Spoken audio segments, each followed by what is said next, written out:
सुनेत्रा पवारांच्या शपथविधीचा वाद निरर्थक आहे, चुकीचा आहे असं देवेंद्र फडणवीसांनी म्हटलंय। प्रत्येक व्यक्ती स्वतःचं राजकारण कसं पाहता येईल हा प्रयत्न करतो असं देखील फडणवीसांनी म्हटलंय आणि अशा पद्धतीचं राजकारण हे बंद झालं पाहिजे असं देखील देवेंद्र फडणवीसांनी म्हटलंय। रामदास कदमांच्या वक्तव्यावर मुख्यमंत्री देवेंद्र फडणवीसांची ही प्रतिक्रिया आहे।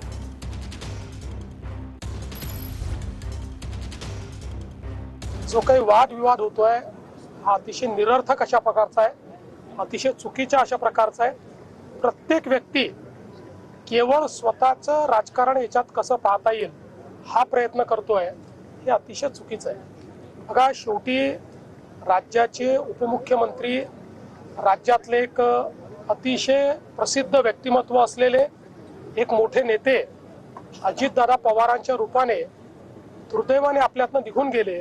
पण त्यानंतर प्रत्येक व्यक्ती त्याच्या माध्यमातून जो काही राजकारण करण्याचा प्रयत्न करतोय हे अतिशय चुकीचं आहे। अशा प्रकारचं खालचं राजकारण बंद झालं पाहिजे।